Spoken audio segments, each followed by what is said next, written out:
Legal. Então, nesse nosso penúltimo encontro, né? Eu estou devendo um... Desculpa. Estou devendo um trabalho para vocês, né? Eu vou... Essa semana ainda eu vou disponibilizar. E na semana que vem, então, nós fazemos nossa última aula, né? Mas antes disso, tem o trabalho ainda. E depois nós Professor, vamos quando para a que vai ser a prova. prova? Desculpa? Quando que vai ser a prova? Acho que está marcado a partir do dia 25. Nossa, professor já tá aí. Tá aí já. Aham. Quer ver? Tem hoje e dia 18, porque a Meu partir Deus, de... parece que foi ontem, professor, a outra prova. Não é? Tá Vamos passando muito recuperar rápido. as últimas provas. Pois é. É que a turma entrou, na verdade, um mês depois dos veteranos, também isso dá uma impressão de que o semestre passou muito rápido, né? Mas a gente vai conseguir vencer o nosso plano de estudo sem problema, né? Vocês vão ter aí acesso a todo o conteúdo, como sempre. E vamos que vamos. Tudo vai dar certo. Professor, essa prova também vai ser objetiva ou dissertativa? Eu quero fazer dissertativa de novo. Para... Ai, professor. porque se fizer Marx em sociologia, parece que não casa muito bem, né? E é É questão preciso de que... debate, né? Sociologia. Então. E é preciso que vocês escrevam, né? Pelo menos nesse começo, assim, quanto mais escrever, melhor. O trabalho vai ser dissertativo também, né? Então, tudo aí no intuito de ajudá-los a desenvolver essa parte escrita, né? Daí, como nós não vamos ter a revisão de prova, eu vou fazer as observações na prova de cada um, tá? Para que tenham aí algumas dicas, enfim, alguma coisa que possa ajudar. Legal? Certo, professor, obrigada. Imagina. Turma, então dando sequência no nosso material número 9, como eu havia dito para vocês, ele ficou extenso, então eu partilhei em 2 aulas, tá? Hoje a gente continua então, tá aí na tela, né? O tópico 2, falando de socialização, tópico 3, desculpa, falando de socialização e controle social, né? Aqui, na verdade, a gente não vai ter grandes debates, assim, porque, veja, a gente vai pegar algumas ideias. Por exemplo, o homem como um produto social, né? Aquela velha máxima de que o homem é produto do meio. Turma, só com a ressalva de que isso não é uma máxima absoluta, né? Mas a gente também não pode negar que o meio exerce alguma influência sobre o indivíduo, né? Nesse aspecto, existem os mecanismos de controle social. Por exemplo, a família, né? E outros mecanismos, que são mecanismos de intervenção, tá? Tô sublinhando aí, ó, para que o indivíduo se comporte de uma maneira desejável, ou minimamente desejável de acordo com as regras sociais, tá? Claro que aqui a gente fala de uma situação onde o grupo social tem acesso àqueles bens sociais mínimos, né? Hoje em dia, por exemplo. Então, voltando um pouco no tema lá que nós vimos no último encontro, se eu estou diante de uma sociedade excluída, onde não tem acesso aos bens do Estado, é claro que o comportamento desejável vai ser um pouco diferente, né? Mas então, trabalhando com uma ideia de atenção integral, por assim dizer, nós podemos dizer, então, que esses mecanismos de intervenção, esses mecanismos de controle, eles têm por objetivo, então, formatar o indivíduo, né, para que ele mantenha determinado comportamento. E é interessante, né, eu sempre falo isso, acho que esse semestre não havia dito ainda, eu falava isso muito em sociologia geral, mas aqui também vale. Essas aulas de sociologia, elas servem para a gente adquirir o conhecimento sobre o funcionamento da sociedade, mas um pouco para que a gente olhe para nós mesmos, né? No sentido de que até que ponto o que eu estou fazendo é original, é meu, né? Eu arrisco dizer que raríssimas vezes... Professor, Oi? desculpa te interromper, é que eu estava de atestado, eu não estou conseguindo achar a parte que você tá. Você poderia me dizer que aula que é essa? Ela está na aula... nós estamos na aula 9, Júlia. Ah, tá Tá bom. no bloquinho de cima ali, aí você vai depois na página 10. Ah, tá bom, obrigada. Imagina. Então, até o momento no qual você desperta uma consciência, né, de que você recebe essas influências e aprende a lidar com isso, né, eu diria que você passa, pelo menos essa é a minha intenção, em certa medida, e da própria disciplina, é despertar um pouco também da autoconsciência, né? Nós não estamos falando aqui de nada esotérico, né? Não é isso. Mas é importante que você entenda, né, que muitos desses comportamentos que você eventualmente desenvolve, né, eles são formatados por algo que está além de você, tá? Tá numa posição fora de você, tá? E assim nós podemos dizer, né, que muitos desses paradigmas que nós desenvolvemos ao longo da nossa vida, agora a imensa maioria aí deve estar na faixa do quê? Dos 18 a 20, 22, 23 anos, imagino. Gostaria que vocês depois, em outro momento, né, quando estiverem sozinhos, pudessem perceber, né, se auto-perceber enquanto produto de uma formatação, né? Muitos dos nossos jeitos de pensar, eles são colocados para nós por conta desses mecanismos de controle. Claro que isso não isenta nenhum de nós de erros, né? Também não posso ter um comportamento abjeto e dizer, é culpa da sociedade. Sociedade que me fez assim, e eu sou assim mesmo, né? Não é isso, tá? Isso não serve de álibi nem de muleta para nenhum de nós. Mas para que você entenda, né, que muitas das suas ideias talvez não são originais suas. Alguém ou a própria sociedade colocou ali na tua mente, né? Até para você poder analisar se realmente é bom ou ruim a forma como você pensa e age, né? Claro que eu não conheço nenhum de vocês, nenhuma de vocês, a ponto de dizer, né? E mesmo se conhecesse, não é a minha intenção aqui apontar erro de ninguém, porque eu erro mais do que todos vocês juntos, né? Mas é algo para entender, para perceber, né? Como que esses mecanismos de controle atuam na nossa vida, tá? Então nós temos aí, basicamente, dois tipos de controle social, tá? Veja lá, o formal e o informal, tá? O controle formal, tá aqui, ele tem a ver com esse modelo institucionalizado, né? Tem a ver com esse modelo colocado pelas leis, né? Pelo ordenamento jurídico, pela ideia de direito que está vigendo em determinado local, em determinado momento da história, tá? Então, o controle formal ele é composto pelas leis. Ele é externo, né? Ele é externo a nós, tá? Desculpa. Ele é externo a nós.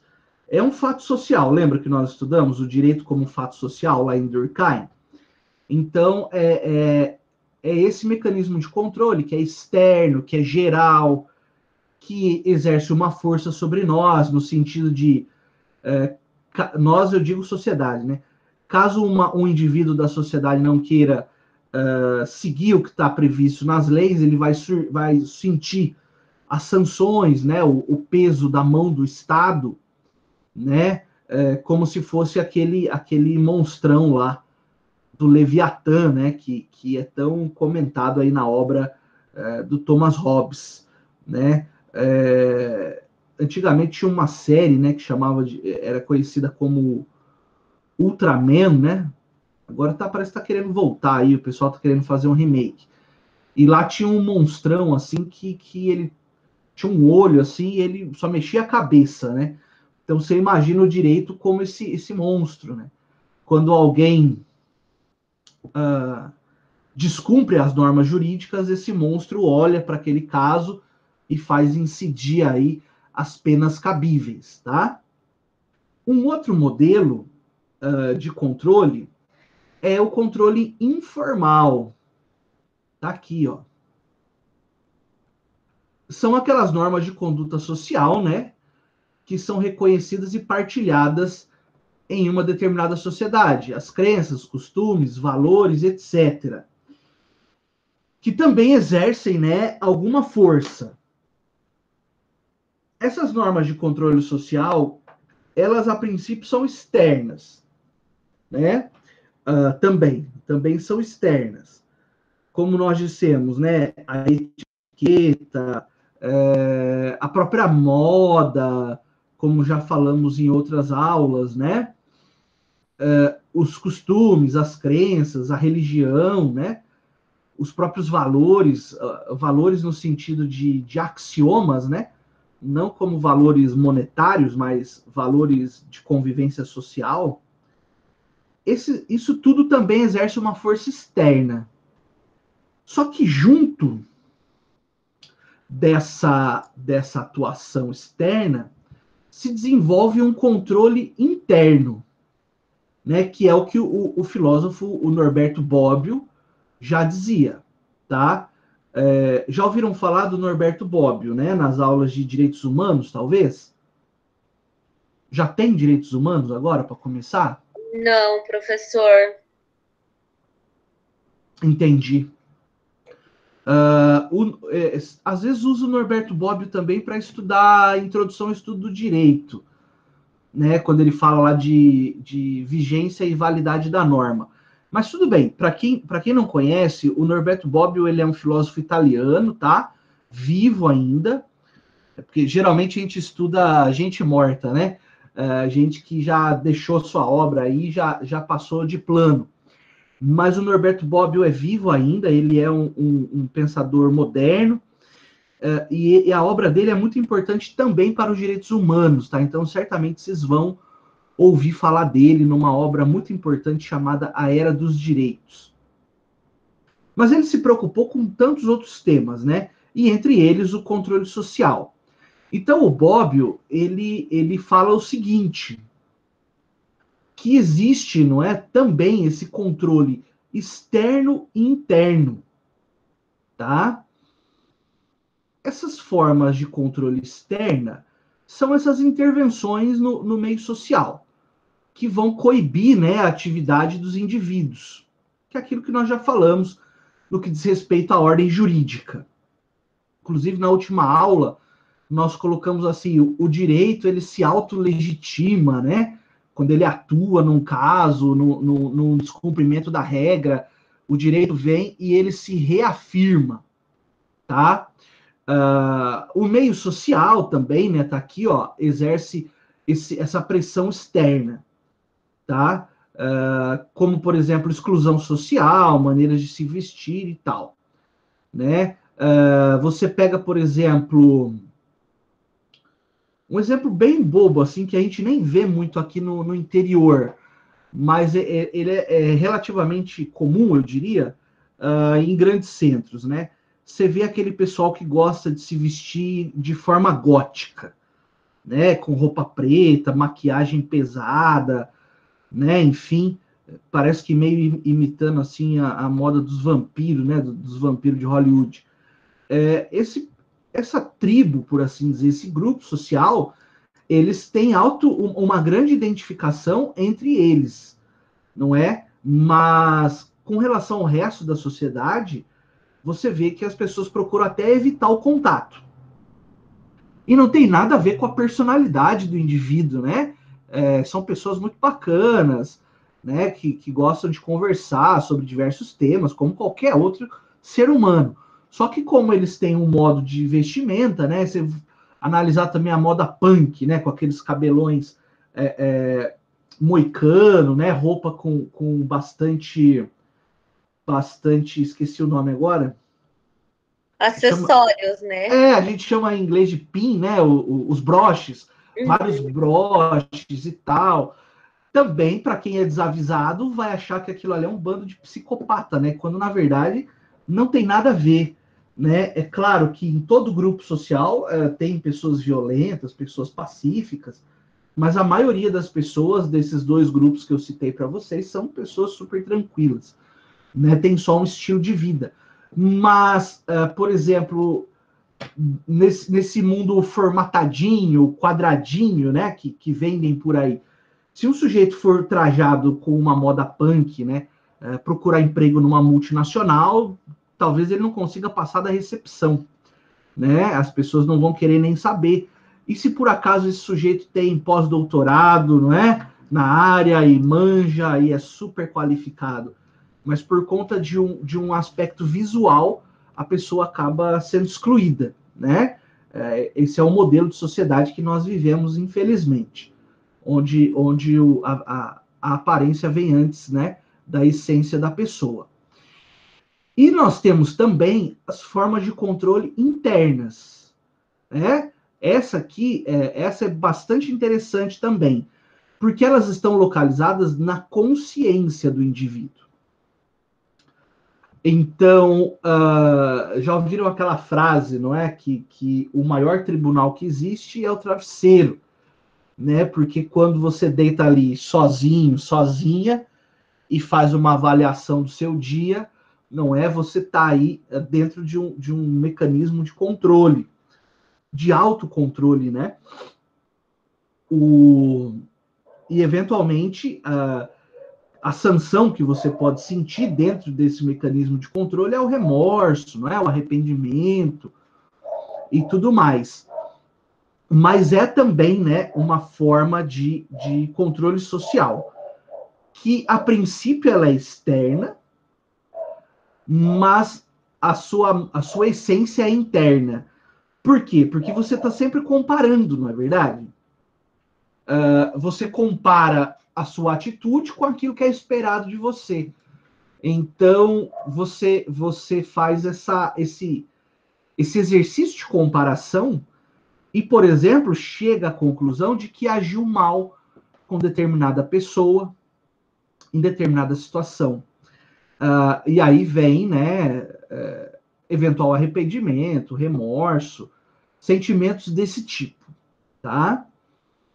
Ou não vem nada também, como nós já falamos, né? Por exemplo, o sujeito que sofre de psicopatia, ele não vai ter esse tribunal interno, né? De forma alguma. Mas dentro de um parâmetro, vou pôr entre aspas, tá? Um parâmetro de normalidade, de média do que acontece, as pessoas tendem a ter também esse tipo de controle interno, né? Acredito que nós aqui em sala, todos nós já sentimos esse tipo de remorso em algum momento da vida, né? Que é natural, é parte do nosso aprendizado, né? Enquanto caminhamos aqui na vida, né? É comum acontecer que nós nos equivoquemos às vezes. Diria que todos nós erraremos ainda, né? Mas a grandeza de caráter é de reconhecer o erro, né? E eventualmente aí buscar uma retratação pelo que foi feito de errado. Tá? Eu também não sei o que é certo e errado para cada um de vocês, né? Também estou aprendendo o que é certo e errado, mas fato é que o Bobbio, com muita propriedade, apontou, não é, esse tipo de controle. E olha aqui, né, a observação, que ele colocou, ó, esse tipo de controle interno, né, ocorre a partir do processo de socialização, que começa na infância com a família, vai para a escola e depois parte para outros aspectos da vida do indivíduo, né? Então, a família é o primeiro momento de socialização do indivíduo, né? A escola também é importante, não é? Nesse modelo de socialização que nós somos submetidos, tá? Na escola lá, minha mãe foi professora de escola primária por mais de 20 anos, né? Então, é na escola que o aluno, a criancinha aprende que não pode morder a bochecha do colega, que machuca, né? Que não pode passar o pé no coleguinha quando ele está correndo, porque derruba e machuca. Aí vai, né, uma série de histórias, não é? Que eu ouço minha mãe contando até hoje, né? Ela está aposentada já, mas às vezes ela conta essas histórias da criançada. Professor Maurício Saliba, né, que já lecionou aqui na casa, ele tinha uma frase bem engraçada, né? Que ele falava que quando chega na escola, no comecinho da vida ali, né, pequenininhos, eles são mini bárbaros, né? Eles ainda não têm muita noção do que pode e o que não pode ser feito com relação ao outro colega, né? E aí acontece toda sorte de conflitos que ainda são, claro que são conflitos que podem ser administrados, né? Nós estamos falando de criança, né? Mas acontecem, né? Nós passamos por esse processo também, né? E uma situação que eu vejo, né, trabalhando no Ministério Público já há algum tempo, assim, né, porque ali faz tudo, né, faz a infância também, é um fenômeno que eu acho que é relativamente novo, não sei. Quando chega lá uma mãe com uma criança de 8 anos de idade, né, e fala para o promotor assim, eu não sei o que eu faço com essa criança. É algo curioso, né? Algo curioso. É uma criança de 8 anos, meu Deus. Né? Não é possível que seja indomável, né? E eu não estou falando aqui de usar violência, não. Longe disso, tá? Eu condeno toda forma de violência, especialmente quanto a criança, a mulher, enfim, né? Os grupos mais vulneráveis, mas não é possível que uma mãe não consiga exercer alguma autoridade sobre uma criança de 8 anos, né? Tá? É nesse sentido que eu coloco o caso. Tudo ok até aqui, turma? Estamos juntos? Sim. Legal. Então vamos adiante. Tocando ainda nesse tópico, nós temos aqui a ideia do nosso querido Michel Foucault, né? Que estudou também as formas de controle social. E o Michel Foucault ele tem uma visão bastante interessante, não é? Porque para ele essas formas de controle social são na verdade mecanismos, não é, para construir um indivíduo dócil e submisso. Ou seja, um indivíduo que aceite ordens, né? Um indivíduo que aceite uma relação hierárquica, tá? Seja no trabalho, seja mesmo na família, seja em outras áreas da convivência social. O Foucault diz que o processo socializador, né, ele se dá no sentido de docilizar os indivíduos. Quer dizer, então aquela pessoa que chega lá na escola, pequenininha, que é um bárbaro, né? Que nos primeiros dias de aula não consegue ficar 10 minutos sentado no mesmo lugar, que barbariza a aula, né? É natural que ele vá passando, ou ele ou ela, né, vá passando por um processo de educação e de transformação até que ele possa ficar 8 horas sentado no trabalho, até que ele possa ficar 2 horas assistindo uma aula, não é? até que ele possa, enfim, suportar, não é, essas atividades, tá? E eu digo suportar não com uma conotação pejorativa, né? Mas existe sim um conflito interno, não é? Entre as camadas da personalidade, não é? Aquela camada que é mais selvagem, né? Que salvo engano, é o id, né? Ele quer fazer só aquilo que der vontade, né? Por outro lado, eu tenho o ego, não é? Que é moldado por esses mecanismos para inibir as atuações do id por medo, por educação propriamente dita, para que ele não se submeta, talvez, a vexames, né? Porque essa porção mais selvagem da nossa personalidade, ela tá sempre em conflito, querendo ser libertada, né? Quem já leu o livro O Médico e o Monstro, quem já assistiu o filme, né? Percebe que esses filmes de monstro, na verdade, desde os anos 30 eles filmam isso, né? Na verdade, nada mais é do que esse conflito, né? Que se Professor, passa dentro de cada um de nós. Pois não. e o engraçado eu fiz psicologia, né? Fiz um ano e pouquinho de psicologia. A gente estudava bastante o id, ego, superego, né? Que nada mais é o inconsciente, o pré-consciente e a nossa realidade. E é engraçado que eles sempre batiam na tecla que os nossos, entre aspas, demônios do id, eles acabam, como que eu posso falar? Se aparecendo, uma hora ou outra aparece. Se eles não conseguem se expressar, eles aparecem em sonhos, eles aparecem assim, em vontades que a gente nunca imagina que pode estar relacionado.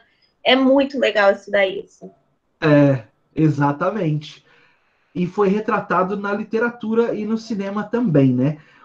Então, o Foucault diz o seguinte, olha, o objetivo desse processo todo, então, é transformar o ser humano nesse ser, não é? Que possa ser manejado, que possa ser disciplinado, né? E daí você olha, né, por exemplo, a escola, o quartel, né, no que diz respeito aos militares, a prisão, né, no que diz respeito àquelas pessoas que estão encarceradas, porque esses que estão encarcerados já extrapolaram, né? Já deixaram aí alguma porção vir à tona e eventualmente praticaram um crime, ou, como vimos na última aula, foram empurrados para esse mundo, né? Tanto que, se você olha a arquitetura das escolas mais antigas, né? Elas muito se parecem, né, com a arquitetura das prisões. Né? Elas geralmente são um U, né? Construídas. Aqui em Ribeirão tem uma assim ainda, construída na forma de um U e no meio pátio. Né? O pátio é onde a gente brinca, ou brincava, né? Nossa, eu passei por isso há tanto tempo que nem vale a pena dizer. Mas a gente brincava ali no pátio sob a supervisão, não é, dos funcionários da escola, eventualmente dos professores. Então a gente estava sempre num ambiente vigiado, né? Tal qual acontece com as prisões, por exemplo, né? Instituições corretivas em geral, para que haja esse procedimento e possa ser corrigido na hora, né?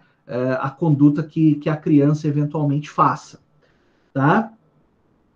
Pois bem, para além disso, né, nós temos essa ideia de que o controle social ele tem esse aspecto antagônico, né? Por quê? Ele é, em certa medida, contraditório, né? De um lado, ele é necessário, né, para que nós possamos viver num espaço social minimamente saudável, minimamente sadio, e, por outro lado, ele é uma forma de manter o status quo, no sentido de que de educar as pessoas para entenderem, não é, que a sociedade é desse jeito mesmo. Eu tenho um grupo que sempre vai dominar, um grupo que sempre vai ser dominado, né? E é todos aqueles paradigmas, né, que nós recebemos principalmente na infância, tá? que vem também por intermédio da TV, né, por intermédio de programas de televisão, revistas, enfim, que nos fazem acreditar que a sociedade deve ser mantida exatamente como ela está. Ou seja, com aquele grupo que muitas vezes nós, na nossa juventude, nem pensamos muito a respeito, né? Aquele grupo seleto, diminuto, que está no controle da sociedade, ele quer ficar lá. E como que ele faz? Ele faz através de um processo de socialização que nos faça acreditar que isso é normal, né?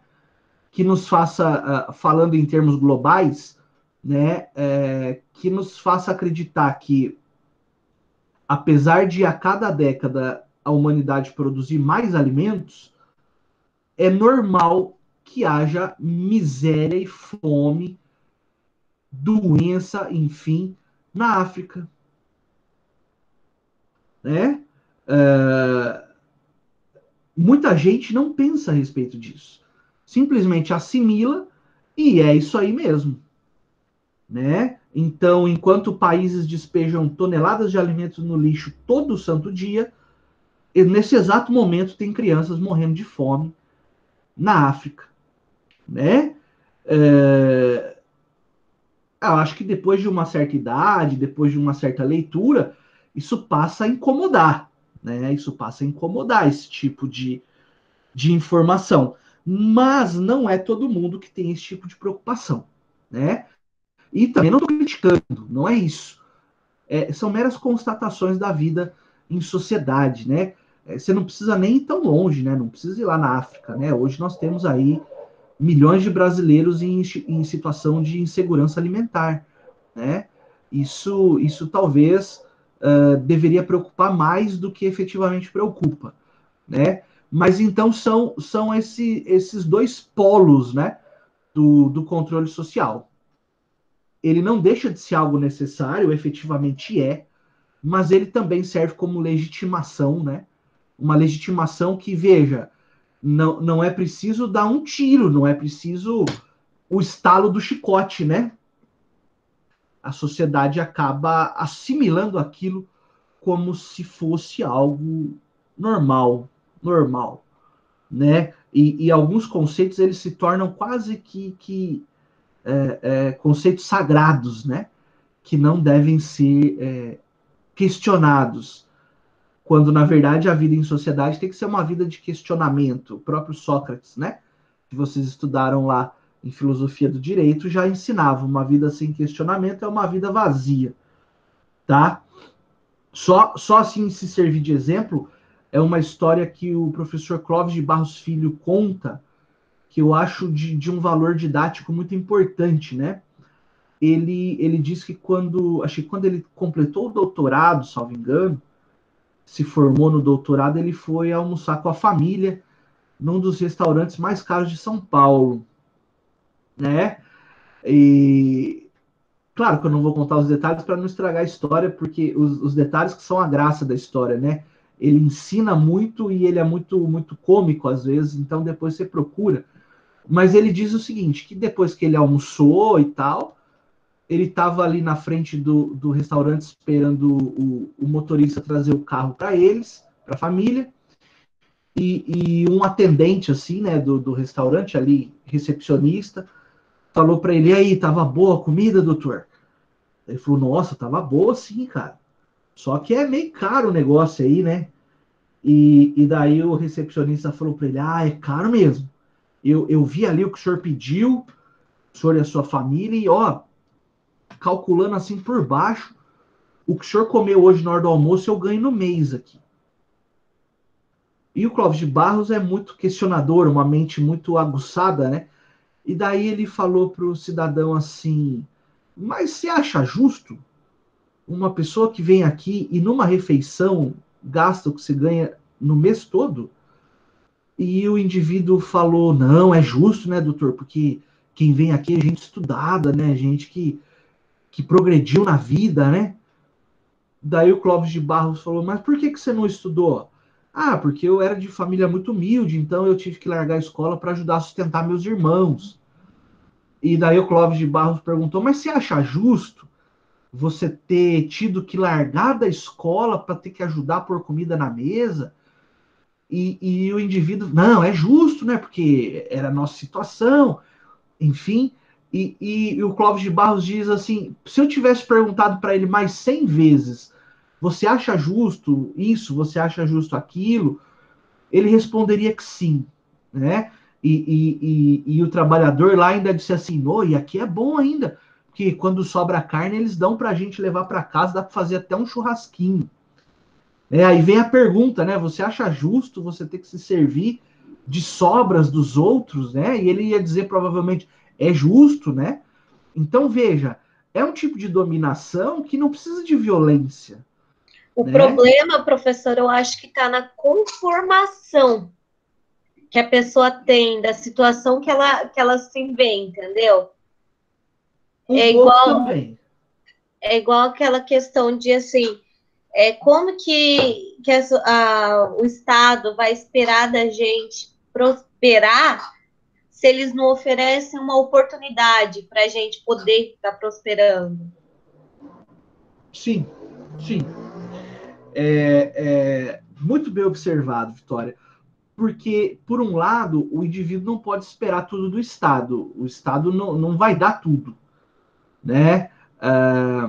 O Estado não vai conseguir formar, por exemplo, no caso do Brasil, 200 milhões de milionários, né? Não vai ter isso. Mas, por outro lado, o Estado também acaba, eventualmente, não fornecendo o mínimo para o sujeito começar uma corrida que possa ser minimamente justa, né? Vou dar um exemplo assim metafórico e peço até perdão se for muito babaquinha assim, né? Mas veja, como é que, por exemplo, nós estamos falando da corrida da vida, né? Como é que eu posso dizer que um sujeito como o Thor Batista, filho do Ike Batista, né? Suponha quando ele tinha a adolescência dele lá, com 15 anos de idade, tá indo para o colégio, enfim.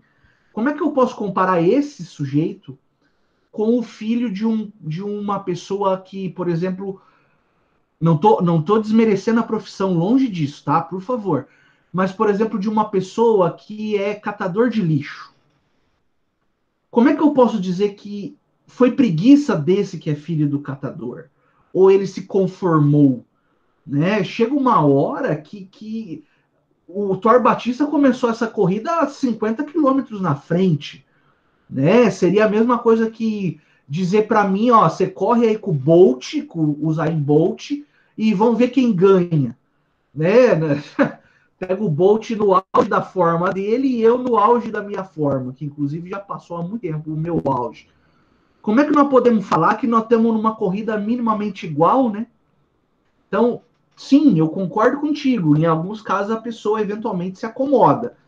Mas em outros, por mais que ela tenha vontade, ela acaba sendo suplantada por essas questões sociais, né? Que a deixam impotente, né? Nós vamos falar daqui a pouco de ações afirmativas, mas eu posso adiantar o tema já.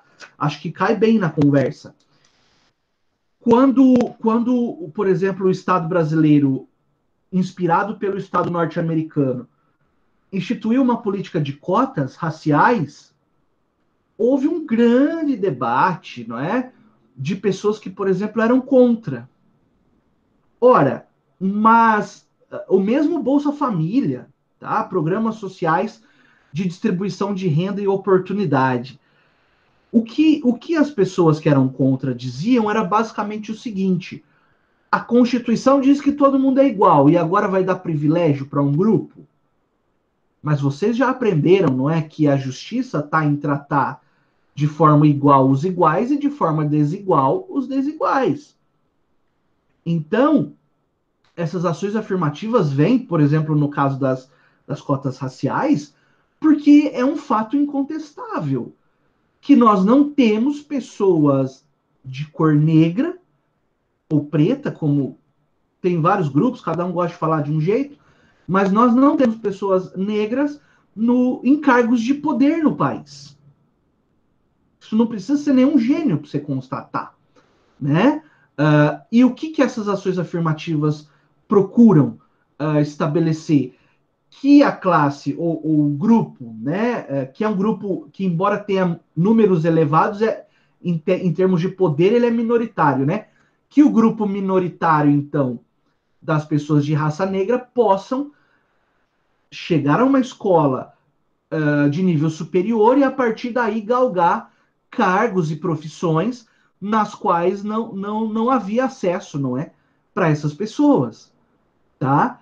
E daí você vai ver, se você acompanhar os debates de 15 anos atrás, é de cair o queixo, assim, né? Os argumentos contrários, assim, pouco científicos e muito ideológicos. O professor, né, na própria... Quando eles fizeram a Constituição, eu estava vendo o documentário que a professora passou, da Constituinte, tinha um grupo, né, dos negros que queriam que os direitos deles fossem parar na Constituição. Então, cada grupo de cada classe se reuniu para que pelo menos um pouco da vontade deles fosse na Constituição, né? Exatamente. Que é o natural de um Estado democrático, né? Ter para todos, ter para todos. Agora tá aparecendo um debate muito parecido com esse das cotas raciais de 15 anos atrás, porque agora as cotas são consolidadas, parece que os debates com relação a isso até esfriaram, né? Ainda bem. Agora você vai ver um debate que, por exemplo, eu tenho visto acontecer no esporte com relação à população trans, né? Nós vimos também a eleição de deputadas e vereadoras trans, né? E isso tem dado margem para alguma discussão, no sentido de que o grupo que quer manter o status quo, ele sempre vai rechaçar esse tipo de ascensão de minorias, tá? Isso é típico, né, daqueles que estão no topo da pirâmide. Eu não sei se por medo, ou se por maldade, ou se por ignorância, difícil dizer, mas existe sim esse conflito entre a classe que domina contra aquilo que é, entre aspas, novo, né? Como, por exemplo, pessoas de cor negra em cargos de poder. Professor, o né? que seria esse status quo que você fala? O status quo é manter as coisas como estão. Tá. Né? E no caso do esporte aí da população trans, tem havido um certo debate com relação, por exemplo, a uma jogadora, agora eu não me recordo o nome dela, jogadora de vôlei. E ela é trans, né? Na verdade, ela é uma mulher, né? Essas classificações, elas também me irritam um pouco, sabe? Mas ela é uma mulher que se descobriu mulher no corpo de um homem e fez os procedimentos médicos e cirúrgicos apropriados para poder viver na plenitude a ideia que ela tem de si mesma. E ela joga vôlei. E daí estão dizendo, olha, ela é mais forte do que as outras mulheres. Ela salta mais alto que as outras mulheres. E assim sendo, ela não poderia jogar. Eu ouvi até o absurdo, turma. Peço até desculpa pelo desabafo, né? Mas é que não consigo entender, né? Eu vi até o absurdo de um sujeito lá do esporte, que também tem um passado relativamente sombrio, né? Eu vi lá o sujeito dizendo que tinha que ter uma liga especial para jogadoras trans. Mas aí é discriminar, né? É discriminar negativamente. Nós temos que fazer um processo que é o contrário, é integrar as pessoas e não discriminar, né? Que, na minha opinião, foi um argumento assim odioso, nojento, tá? E daí, como me desperta interesse, eu fui pesquisar a respeito. E, na verdade, essa atleta, né, ela até explicou como foram os procedimentos, como existe uma substituição hormonal, né? Sai a testosterona e entra uma carga de progesterona, que é o hormônio feminino. Ela diz que, na verdade, ela acabou tendo a força física dela diminuída, né, em termos de potência como atleta. Então, na verdade, no frigir dos ovos, e clinicamente falando, ela é mais fraca até do que as demais atletas femininas, né? Então, veja, esses debates, infelizmente, eles trazem muita ignorância, muita ideologia, muito ódio, que eu não sei de onde que vem, né? E pouca serenidade e ciência na conversa. Então, nós aqui em sala de aula, nós estamos aprendendo a fazer ciência, a sermos cientistas, né? Eu não posso, a partir de agora, dizer assim, não, eu sou um cientista do direito e no resto dos assuntos eu vou com o meu achismo aqui e que engulam minha opinião. Não é isso, né? Eu penso que nós, enquanto cientistas, é o que nós nos propomos a fazer, nós temos que atuar ao lado da ciência agora o tempo todo, né? Não dá para ser místico em um campo e cientista no outro, né? Não tem como, não tem como. Não estou falando também para você abandonar sua religião e... Não é isso, né, turma? Claro que a gente respeita isso tudo, mas esses temas que têm abertura para um debate científico, eles não podem ser dominados por puro misticismo e puro achismo, né? O achismo talvez nos trouxe a esse pé da história que nós estamos hoje, que é lamentável, né? Tranquilo? Podemos ir adiante? Sim. Então, o Thomas Hobbes, né, dizia, e dando sequência a esse processo de socialização, o nosso amigo Thomas Hobbes, né, o pensador inglês da época do contratualismo, ele dizia que os indivíduos são maus por natureza. É uma visão um pouco, né, apocalíptica da sociedade, mas ele dizia então que o homem é mau por natureza e ele precisa desses mecanismos de controle para poder atuar em sociedade. Professor, foi ele que falou que o homem é o lobo do próprio homem, né? Isso, o homem é o lobo do homem. Exatamente. Por essa frase que é célebre, né? Fica bem claro, não é, o quanto ele desacredita da sociedade como um todo, né? E se você parar para pensar e olhar a obra do Jean-Jacques Rousseau, que seria o outro lado da moeda, né? Ele, pela sua vez, já tem uma visão um pouco mais otimista. Ele diz que, na verdade, o homem é bom por natureza, né? A sociedade que corrompe, né?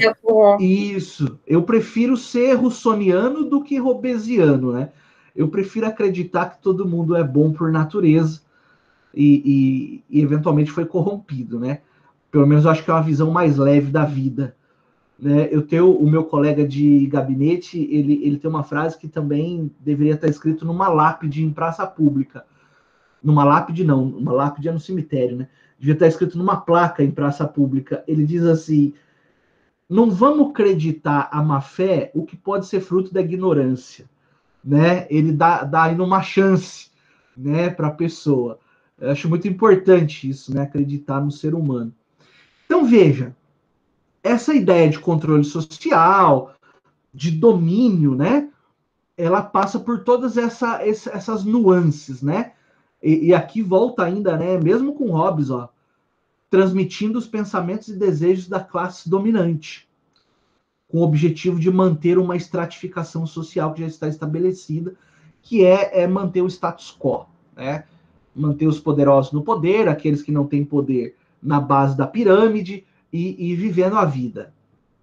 Então, essa socialização, né, ela é, claro, a gente não vai negar isso, que ela é essencial para a formação da humanidade como um todo, né? E a partir daí nós estabelecemos nossos laços sociais, né? E daí você tem 2 momentos de socialização para a gente arrematar esse tema. 2 momentos de socialização, ó. A socialização primária, tá aqui, que é exercida basicamente pela família, né? Onde nós temos aí o desenvolvimento, inclusive, dos primeiros laços afetivos, né? Se você procurar, depois eu vou ver se eu acho essa obra, eu também disponibilizo para vocês, mas existem alguns pensadores que dizem que o próprio amor materno é uma construção social. né? Que lá nos primórdios da sociedade, a mãe, eu estou usando a figura da mãe, né? Inclusive foi Dia das Mães, né? Domingo, porque é uma figura que para nós hoje é sagrada, né? A figura da mãe. Mas no passado, a mãe não necessariamente tinha que amar os filhos, né? Ela dava a cria, por assim dizer, e largava lá, não se preocupava, tal qual nós temos hoje essa construção sociológica em torno da figura materna, né? Em torno Professor, da figura paterna também. Pois não, Aurélio? desculpa te cortar. É, é aí que entra as instituições sociais, tipo a igreja, a família. Só que daí, Exato. Pois não. só que nesse estudo vai dividir elas em duas ou não? Isso. Nós Ah, vamos dividir assim, ó. A socialização primária exercida basicamente pela família, que é o primeiro núcleo social que a gente experimenta. E pouco importa o arranjo familiar, não interessa aqui se é aquele clássico, né? Mamãe, papai, um cachorrinho e uma cerquinha branca, ou se são outros arranjos mais recentes. Isso pouco interessa. O que importa é o afeto, né? E nós temos uma socialização secundária, que é aquela que está em outros locais, como, por exemplo, a igreja, a escola, o próprio grupo de amiguinhos que nós desenvolvemos, né? Onde mais a gente pode ter? Às vezes você frequenta um grupo de jovens, né? Por exemplo, que é atrelado a uma entidade religiosa. Todos esses são momentos de socialização secundária. Depois, quando o indivíduo vai ganhando idade, ele vai crescendo, né? Ele vai para o trabalho, que é outro ambiente de socialização. Alguns brasileiros servem ao exército e ficam lá um tempo, é um outro momento de socialização. Mas todos esses, desde a primária até essas outras secundárias, são momentos de formatação do indivíduo, né? entendi, professor. No qual, imagina, são momentos nos quais a personalidade, a mente, o comportamento, ele está sendo o tempo todo moldado, né? Muitas vezes o resultado disso é indiferente, vai ser um indivíduo, um homem, uma mulher que vive bem em sociedade. Muitas vezes o resultado é indesejável, pode criar radicais, Professor, rebeldes, né, que não se adequam. Pois não. então a socialização primária seria o indivíduo ter aquele, vamos dizer, com a família, o que é certo e errado a partir da família. E quando ele sai desse núcleo, que acaba a infância, que ele vai para a secundária, ele tem contato com os outros grupos, daí ele entende o que é certo e errado na maneira da concepção dele, do que ele trouxe Exato. da família. Sim, sim. E não raro ele vai, claro, questionar os próprios valores familiares, né? Porque cada um é um universo, né? Cada um é um infinito de Vai possibilidades, modificando, né? né, os valores. Exato, exato. E daí vem a ideia do paradigma, né? Já ouviram falar de paradigma, sim ou não?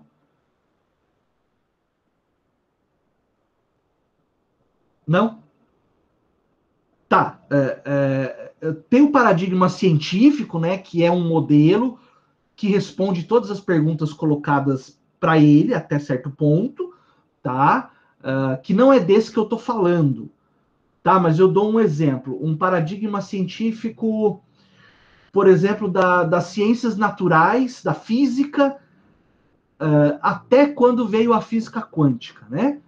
A hora que começaram a lidar com a física quântica, várias respostas que a física tradicional respondia de um jeito passaram a ser modificadas. Então, esse é um paradigma científico. Mas o que eu estou falando é de um paradigma voltado à formação da personalidade. Então, você vai perceber que muitos dos seus conceitos, dos nossos conceitos, né, hoje, eles foram formados não por nós, mas por alguém que nos colocou esses conceitos, né? Por exemplo, nem o time de futebol, para quem gosta, né, foi você que escolheu, eventualmente. Né? Porque, para quem gosta, eu não estou criticando, tá? Mas você vê, não raro, o nenezinho nasce, o pai já compra o macacãozinho do Corinthians, não é? O gorrinho do Corinthians, enfim, e a criança nasce, desculpa, cresce, entendendo que ela tem que torcer pro Corinthians. Não sabe nem por quê, mas torce, né? Você já viu nenezinho ou criança novinha que o pai ensinou a torcer para um time, daí você fala, não, torce para outro, a criança chora. Ela nem sabe por quê, ela nem sabe o que é o Corinthians. Ela só sabe que ela tem que gostar daquilo. E provavelmente essa pessoa vai crescer, vai se desenvolver e vai morrer corintiano. O que não é nada ruim, né? O Corinthians, todo mundo sabe, é o time da massa, é a grande nação corintiana. Eu passei por um processo desse, eu posso vou me citar como exemplo, tá? Não como né? Mas algo que acontece. Até uns 16 anos, o Corinthians perdia, eu chorava. Nossa senhora, quando perdeu pro Palmeiras Parmalat lá, pelo amor de Deus, eu não queria sair de dentro do quarto. Só que o tempo vai passando e você vai desenvolvendo outros conhecimentos, outras leituras, outros interesses. Por exemplo, hoje eu não suporto sentar e assistir uma partida de futebol. Tá? Putz, nem sei quando, acho que foi na Copa. Acho que foi no Talvez seja trauma, professor. Oi? Pois Talvez não? seja trauma. Pode ser o trauma do Corinthians ter perdido também. Não vou descartar. Eu gostava bastante. Mas a última partida de futebol que eu assisti foi o 7-1 lá para a Alemanha. Né? Isso daí foi um marco, professor. Também foi traumático, né? Acho que foi o começo do fim. Acho que o começo do fim do mundo foi ali, né? Nós estamos vivendo o pós-apocalipse. Chegou uma hora que nem doía mais os gols, né, professor? A gente só aceitava. Não, tomou o primeiro gol, daí eu fiquei bravo, falei, vou ali fora fumar um cigarro. A hora que eu voltei já tava 2. Eu falei, nossa senhora, eu não vou sair da frente da TV, porque eu descuidei e tomou outro gol, né? Mas por outro lado. Eu chorei. Foi esse mesmo pensamento que o pessoal do time teve. Eu descuidei e fizeram 2 gols. Então, só que assim, em termos esportivos, por outro lado, eu não vejo problema nenhum em sentar na frente da televisão e assistir 2 horas de Fórmula 1, entendeu? São os gostos, né? Mas com o futebol no Brasil, eu percebo que isso é mais latente, né? Mais fácil você perceber. Porque o futebol é esporte nacional e tal, e você vê que incute-se na cabeça da criancinha ali, quando ela não tem ainda uma consciência, ela só tem o subconsciente, né? E ela aprende que ela tem que torcer para um time. Ou ela aprende que ela tem que comer determinado tipo de alimento, ela tem que se vestir de determinada maneira, ela tem que se sentar à mesa assim ou assado, e por aí vai, né? Posso dar um Então, isso. Professor. Exemplos de uma socialização primária, né, Madu? É tipo assim, ou você, na minha família, ou você é corintiano, ou você mora debaixo da ponte. Entendi. Então, aí não tem muito o que falar, né? Ou apoia ou morre, né? Aquilo, ninguém quer morar debaixo da ponte, aí a gente sofre. Pois é. Já é sofredor desde novinho daí, né? Olha. Porque o Corinthians, eu sou corintiano também, mas não praticante, né? Não sei mais nem quem joga, nem quem tá treinando, nada. Eu também não sei, professor, só sei que dói, entendeu?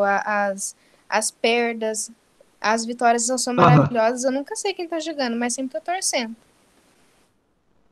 Então, e isso é interessante, né? Isso talvez daria mais um outro encontro, né? Que nós, infelizmente, não temos na agenda, né? Mas o porquê de doer, né? Se é algo que a gente nem sabe direito quem está praticando lá o esporte e a gente se dói, né? É curioso isso, para ver o quão profundo que vai, né? Esse paradigma dentro da nossa formação, né? Professor, muito bom. Nessa parte, tipo, de doer, eu fico pensando, nossa, quando eu era mais novinha, tinha uns 9, 10, assistia jogo do Corinthians com a família, eu ficava assim, gente, por que esse povo tá tudo alvoroçado desse jeito? Aí acho que a gente vai ficando mais velho, começa a querer entender quando vê, tá gostando do que tá aprendendo, tá gostando do que tá vendo. Aí você olha e fala assim, ai meu Deus, eu entendia todo aquele alvoroço. Aí você é a pessoa que fica naquele alvoroço. Você é a pessoa que, Sim. filha da não sei das quantas. Ai, o juiz, filho da abençoada lá. Aí você entende, sabe? Mas daí a gente se afasta e deixa. Aí depois você volta assim, gente, quem que é esse cara? De onde surgiu? Mas tô aqui na torcida, vai Corinthians. Hashtag vai Corinthians, salve o Corinthians. Vai Corinthians! É Muito herança bom. de Mas família. até assim, por exemplo, nesse momento da vida que vocês estão, no momento de estão na flor da idade, né? Não tem coisa mais gostosa, né? Antes da pandemia, se reunir com os amigos, aí assiste o jogo, toma uma cervejinha, dá risada, passa raiva, enfim, né? É bacana, é gostoso. É também um evento social, né? Ou ir no estádio, né? Para quem gosta. Né? Eu tenho um amigo que sai daqui sempre que ele pode, toda quarta e domingo, salvo engano, quando tem jogo do Palmeiras. Ele sai daqui de Ribeirão e vai bater lá no Allianz, né? E assiste e volta embora. Então, né? É gosto, né? É gosto. Não tô aqui para criticar, não, mas só para que a gente possa ter uma análise, né, a respeito desses paradigmas, né? Legal. Maravilha. Passemos adiante. Tudo ok até aqui, turma? Sim. Então vamos lá. Então, a gente já falou aqui da família como instrumento socializador, né? Eu tenho certeza que vocês vão ler depois esse material na íntegra. Ele tá um pouco volumoso, mas é fácil de entender, tá com uma linguagem bem bacana. E daí, a partir de agora, a gente fala do tema, olha só, das diferenças e desigualdades sociais, basicamente com relação a gênero, geração, classe e raça. Tá? Então, veja, a gente começa aqui o tema abordando especialmente a sociedade capitalista, mas isso não é uma exclusividade, tá? O que nós vamos conversar aqui agora? Que a sociedade se divide de uma forma vertical, ou seja, de uma forma hierarquizada, não é? Se for na sociedade capitalista, vai ser com base no valor financeiro. Se for em outras sociedades, com base em outros parâmetros que nós vamos abordar. O que eu gostaria que vocês entendessem nesse momento inicial do assunto é que não necessariamente as divisões sociais são com base no aspecto financeiro, tá? Vai ver divisões em grupos onde o dinheiro nem é importante e muitas vezes o dinheiro nesses grupos ele até deslegitima a pessoa, tá? Então veja, na sociedade capitalista nós temos a pirâmide social organizada com base na questão financeira, né? Então o raciocínio mais simples que a gente pode fazer para a gente entender é que, assim, no topo da pirâmide, comandando todo o resto da sociedade, nós temos aqueles que têm mais acesso ao capital, né? E quando nós dizemos acesso ao capital, numa visão marxista, por exemplo, não necessariamente é acumulação de dinheiro. Mas lembra, com relação a Marx, é o acesso aos meios de produção, né? Se eu paro para pensar numa sociedade de capitalismo financeiro, como é a atual, aí nós vamos perceber que aqueles que têm mais dinheiro têm mais ascensão social e mais prestígio, né? E mais poder de domínio. Porque o capitalismo de produção que o Marx estudou, ele está sendo diariamente não substituído, né? Porque vai ter que produzir bens para sempre. Mas ele está sendo complementado pelo capitalismo financeiro, né? Então, só rapidamente para que a gente entenda. O capitalismo de produção funciona assim, ó.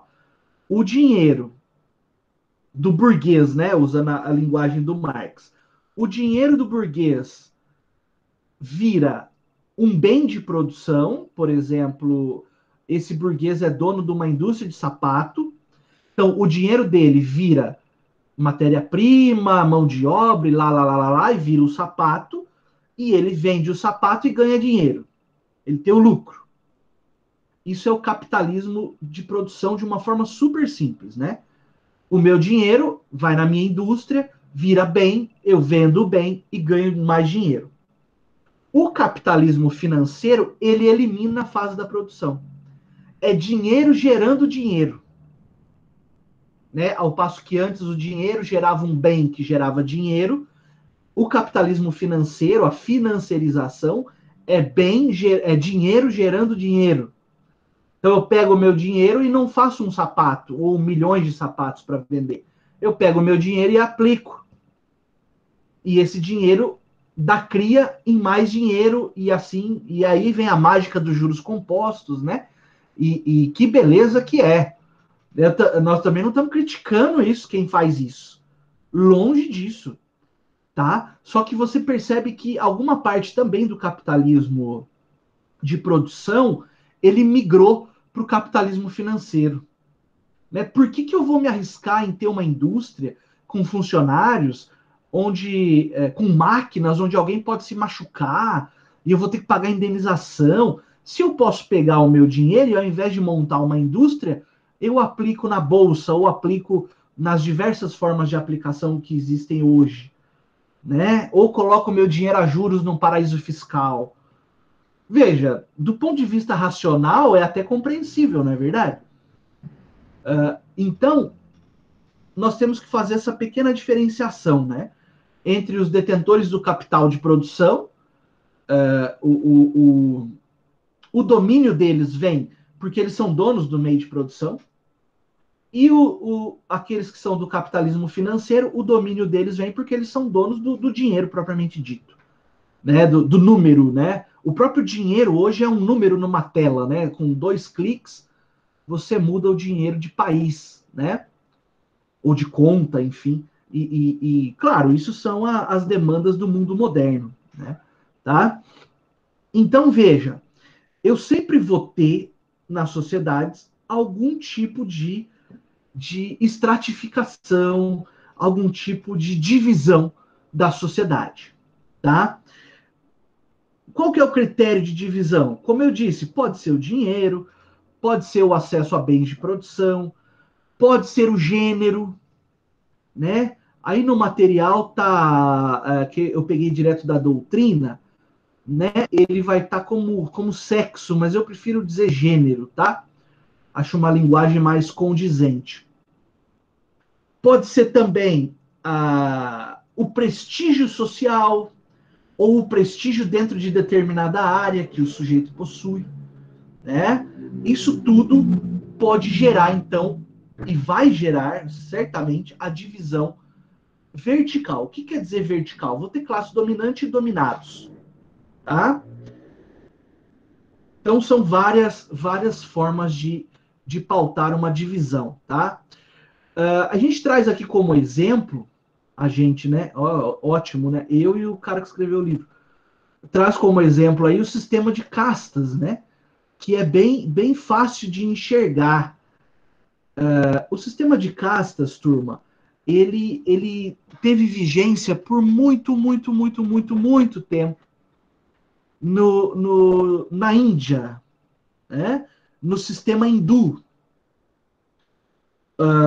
Já ouviram falar de uma novela chamada Caminho das Índias? Sim. Sim, né? Márcio Garcia, Giovanna Antonelli e por aí vai. Nossa, como é que eu consigo lembrar disso, meu Deus?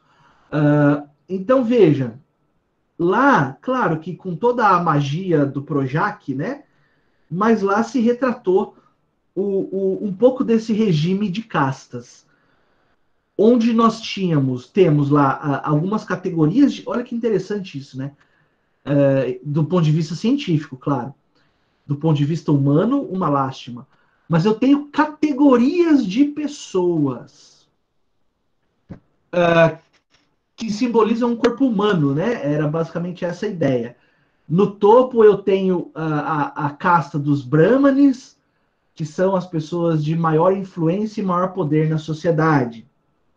E na base eu tenho aqueles que são chamados de intocáveis, né? Na linguagem lá deles, os Dalits, que são pessoas que, como o próprio nome diz, sequer deveriam ser tocadas por outras castas. Quer dizer o quê? Esse sistema ele é muito rígido. Uma pessoa que está numa classe subalterna, ela não sobe, ela não muda de classe, ela não progride, por assim dizer, em termos de classe social. Professor, quer dizer que essa pessoa não pode ser um milionário? Não é isso que nós estamos dizendo. Pode eventualmente acontecer de um intocável se tornar uma pessoa rica, mas dentro das classes, das castas, ele não muda. Ele pode ser o sujeito mais rico da Índia, mas ele é de uma classe subalterna, isso não quer dizer que ele vá subir para uma classe superior. É como se fosse a essência dele, né? Isso, até porque a tradição diz que essa mudança de classe só vem na reencarnação, né? Quando ele reencarnar, ele reencarnará numa classe superior e assim Professor, vai. eu acho que é nessa novela mesmo, que nessa questão, parece que alguma pessoa lá teve dinheiro que eles falavam assim, mas nunca vai mudar, porque ela pertence não sei o quê. Então, por isso que eles falavam desse jeito. Não sei qual que personagem que era, mas eu lembro alguma coisa assim. Salvo engano, é o próprio personagem do Márcio Garcia. Porque eu acho que lá, é. Porque na trama ele foi adotado por um Brahmane, que era o Lima Duarte, né? Que já era uma heresia, né? Mas ele acabou sendo adotado e herdou o dinheiro do pai adotivo e ficou podre de rico. Mas como você bem disse, a sociedade ainda dava para ele como um Zé Ninguém. Então, veja que aqui, nesse tipo de divisão, pouco importa o aspecto financeiro, né? Então, havia essa divisão. No ano de 1950, o governo indiano aboliu esse tipo de classificação das pessoas. Então, juridicamente falando, não existe mais. No entanto, os costumes, não é? Vocês sabem que os costumes muitas vezes são mais fortes que a própria lei. Você não vai encontrar ainda lá um sujeito de uma classe subalterna casando-se com uma pessoa de uma classe superior. Isso ainda não acontece, tá? Por conta de um costume que, poxa, tem quantos milhares de anos, né? Mas esse é um exemplo, então, de uma espécie de divisão. Depois, isso foi o próprio Weber também, tá? Viu, turma? Que na sua obra fez essas observações. Depois das castas, nós temos aquilo que é chamado de estamentos, que também é uma espécie de divisão. Só que os estamentos, eles são menos rígidos do que as castas. Um bom exemplo de estamentos que ficou na história, mas serve para a gente entender, é a ideia do regime feudal, né, na Idade Média europeia. A sociedade era dividida, né? Eu tinha lá o senhor feudal, abaixo do senhor feudal eu tinha o vassalo, né? Eu tinha, além do senhor feudal, a classe guerreira, os soldados, tinha os nobres, o clero e a família real. Então, essa era a divisão. Aqui, nos estamentos, já existe alguma mobilidade social. No sentido de que vocês viram, né, para quem viu Game of Thrones, por exemplo, ele é bem situado nesse momento da história, né? Quando, por exemplo, uma pessoa ganhava título, né? Ganhava um título de barão, terras e empregados. Essa pessoa, então, ascendia a uma classe mais nobre, tá?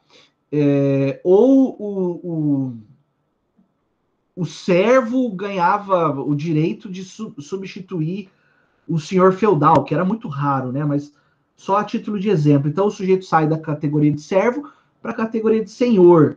E assim sucessivamente. O sujeito, quando adquiria o título de cavaleiro, né? Que era uma profissão geralmente reservada aos homens, ele então mudava de classe, ele passava a ser então da classe guerreira. Diferente das castas onde é impossível mudar. Você quer mudar de grupo social, você quer avançar na escada da sociedade, você morre e ressuscita e vamos ver o que vai dar na próxima encarnação, né? Morre e ressuscita, não. Você morre e reencarna, né?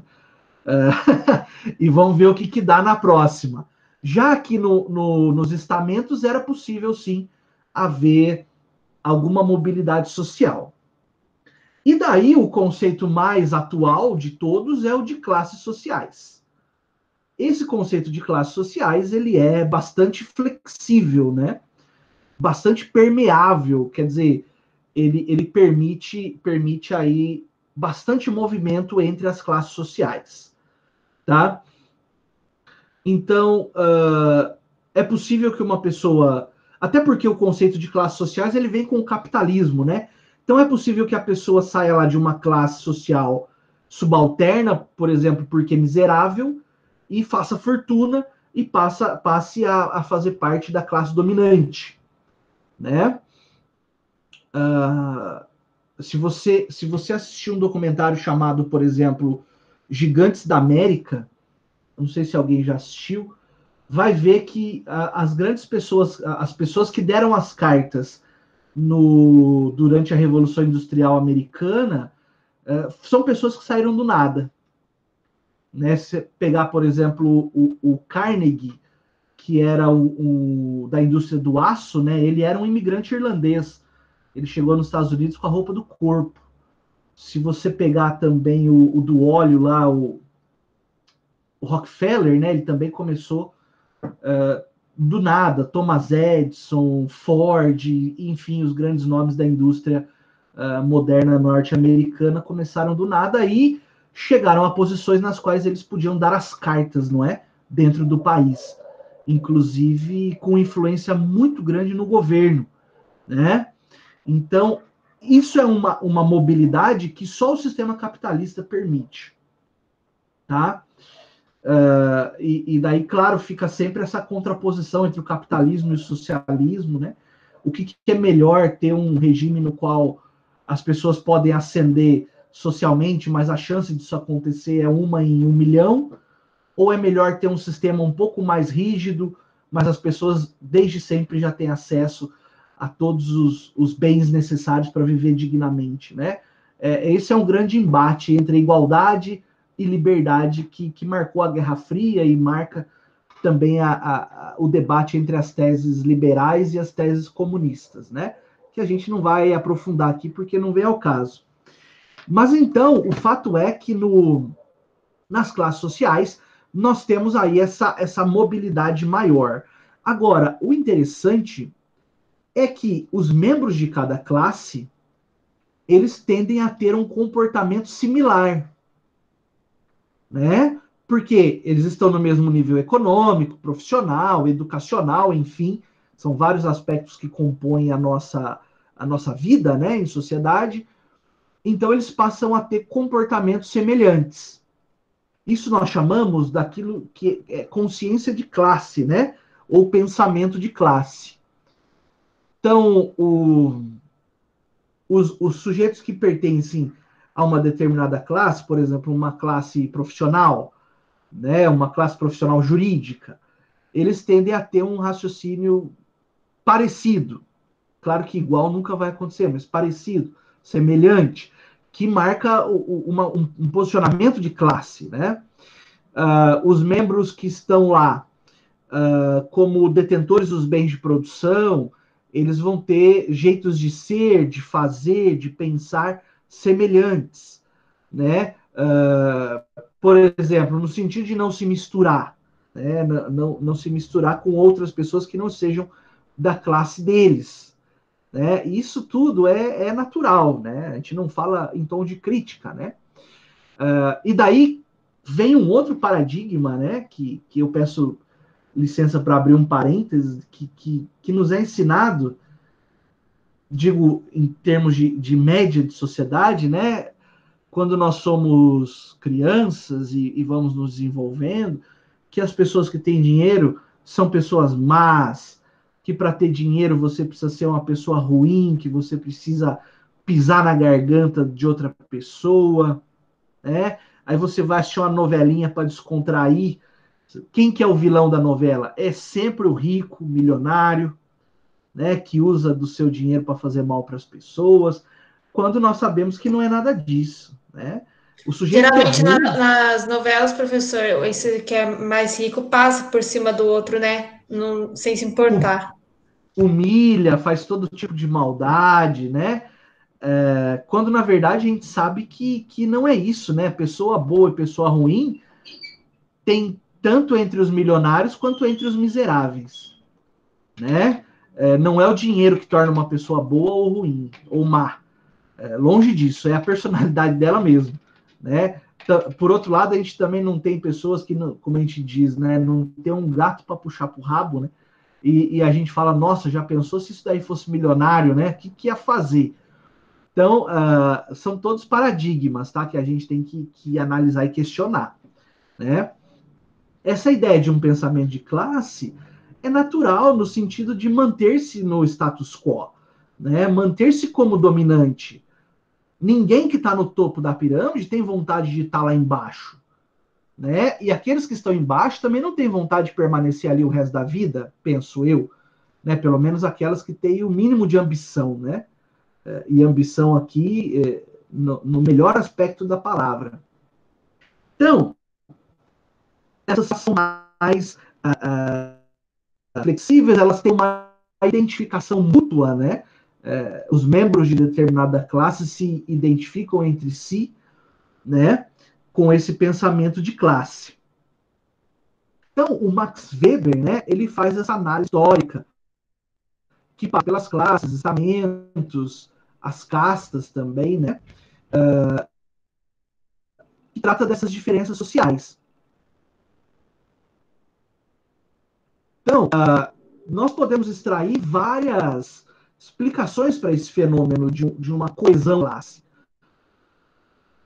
né? Por exemplo, um exemplo fora do aspecto financeiro, né? Quando você vê, por exemplo, um jurista que está sendo injustiçado, né? É natural que, por exemplo, um advogado, é natural que a classe dos advogados se una para proteger aquele colega. O mesmo com juízes, promotores, delegados, né? Por quê? Porque ali dentro daquele grupo as pessoas se identificam, as pessoas comungam de valores parecidos, né? Claro que penso eu que ninguém vai sair defendendo corrupto, mas numa situação de injustiça é natural que os colegas se juntem para proteger, para tentar ajudar, não é, aquele colega que está sendo injustiçado, certo?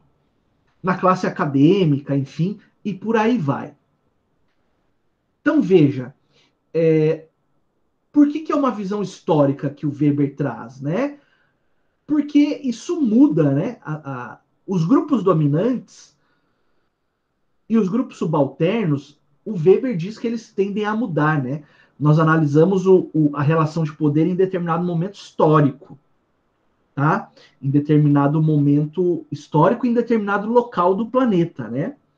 Então, quando eu olho, por exemplo, uma sociedade mais antiga, pré-capitalismo, enfim, você percebe que a relação de poder é baseada em outro aspecto, né? Não no dinheiro, mas, por exemplo, no caso do absolutismo, num direito hereditário de dominar, né? Porque o meu pai era rei, ele morreu, eu assumi a coroa, e eu tenho o direito de dominar e fazer do jeito que eu achar melhor. Né? Claro que isso foi um período triste, né, em termos de direitos humanos, que nem se falava ainda, mas foi um momento tenebroso da história. Pois bem, se você olhar sob o aspecto marxista, você vai encontrar um outro eixo, né, de análise. Porque com Marx, ele vê a ideia da luta de classes. No sentido de que ele enxergava um movimento de dominação e exploração, né? dos detentores do capital produtivo em relação aos operários. E nós já até falamos aqui de mais-valia, de lucro, a ideia do tempo, né? Tudo isso estudado sob o aspecto marxista.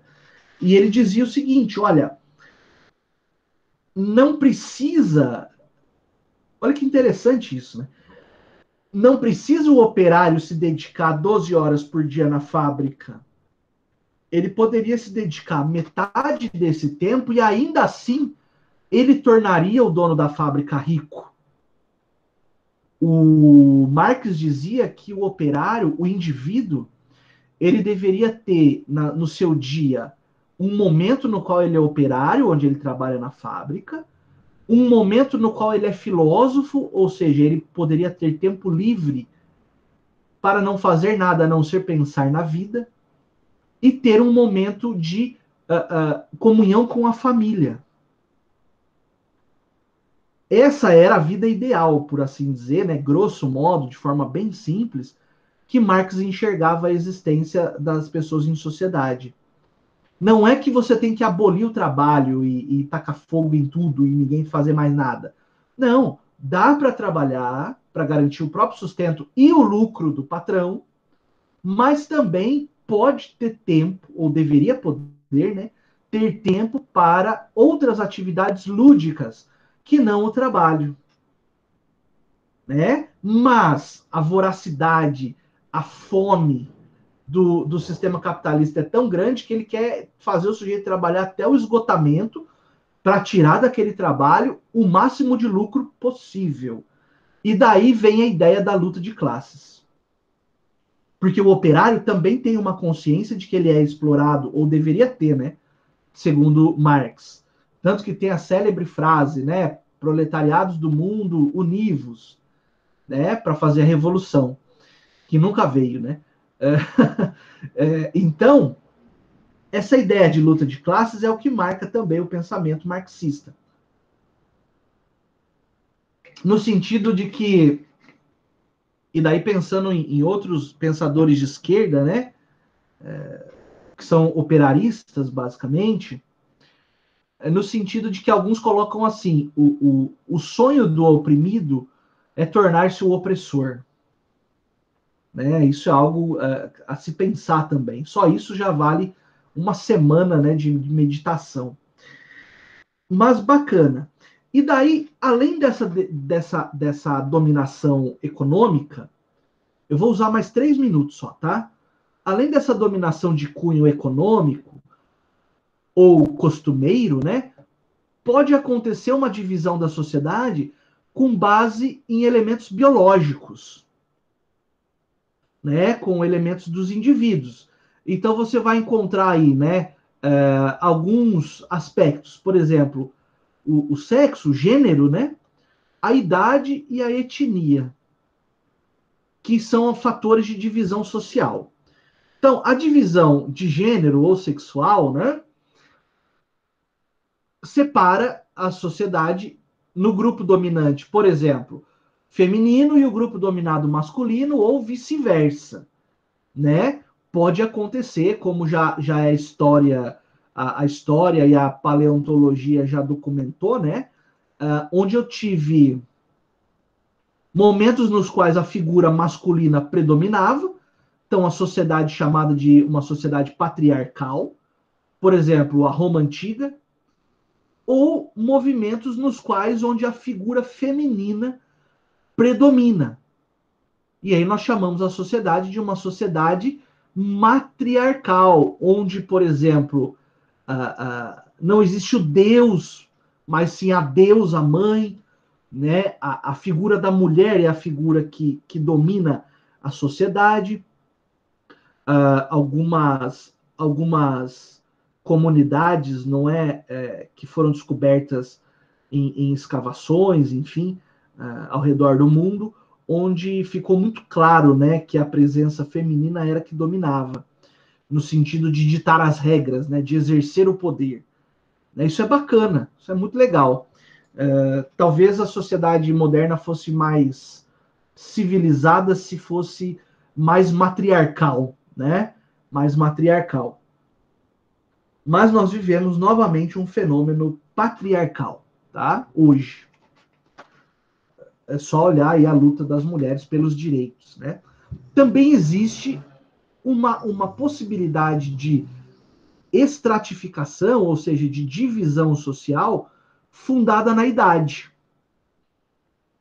De forma que alguns grupos sociais, mais do passado, infelizmente também, davam mais privilégio para os membros mais idosos do grupo, porque, especialmente naquelas comunidades que vêm antes da escrita, né? Como não havia a escrita para transmitir a história daquela comunidade, os idosos eram a fonte de conhecimento do grupo. Então, por isso, eles tinham privilégio, eles tinham maior destaque social, tá? Conforme avança e nós desenvolvemos a escrita e outros meios de documentar a nossa história, os idosos, então, passam a ter menos protagonismo social. E, atrelado ao movimento do capitalismo, que precisa de força do trabalho, e força do trabalho jovem, produtiva, passa-se, então, a dar mais prestígio para as gerações mais novas, desprezando-se as gerações mais antigas. Tá? Mas são formas de divisão, né? Com relação ao gênero, com relação à idade, e tem aqui com relação à etnia, que eu vou marcar aqui para a gente estudar na próxima aula, tá? Vou pôr aqui uma marquinha, e no próximo encontro nós seguimos daqui. Legal, turma? Alguma dúvida?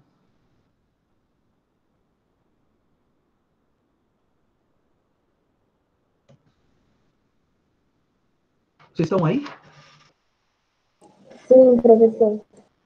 Professor, o que seria essa estratificação? Estratificação é o mesmo de quando eu falo em estratos sociais, eu estou falando em divisões sociais.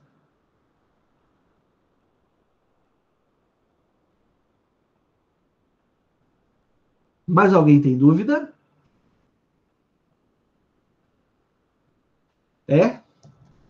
Então passemos a chamada? Pode responder no microfone aí se quiser, viu? Não tem problema nenhum. Margarete Martins, hoje é dia 11. Margarete Martins, Alice. Tô aqui. Andressa Ferreira, Andressa Rosa. Aurélio. Presente, professor. Bianca. Carmelinda. Daniel.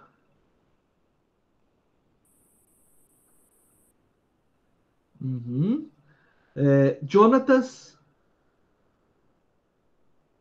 Bianca Florencio, desculpa, perdão. Beleza. Daniel tá aí, Jonatas, Eric, Esther. Presente. Felipe. Gabriela. Presente. Gabriele Pazinato. Giovana Botelho. Henrique. Isabela. Júlia. Presente. Júlio. Júnior. Cauã.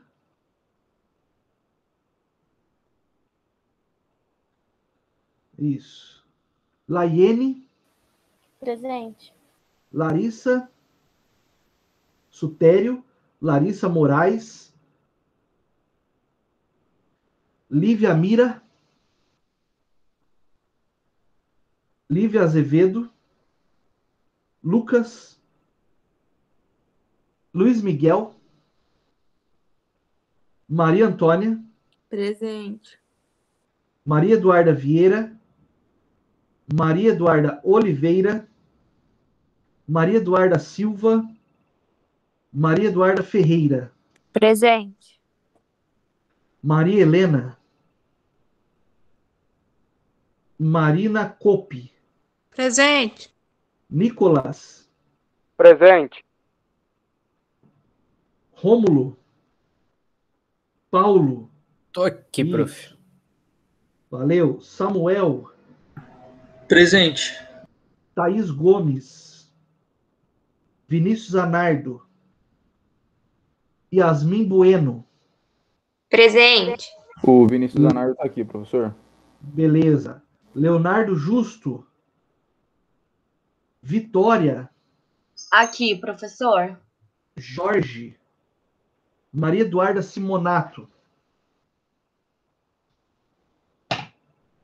Valeu. Professor, Turma. só me tira uma Oi. dúvida. Onde a gente parou mesmo? Nós paramos na estratificação étnica. Étnica, certo. Obrigada. Isso. Imagina. Obrigado a vocês pela presença. Boa semana. Cuidem-se. E assim que eu tiver o trabalhinho pronto, eu já aviso vocês, tá bem?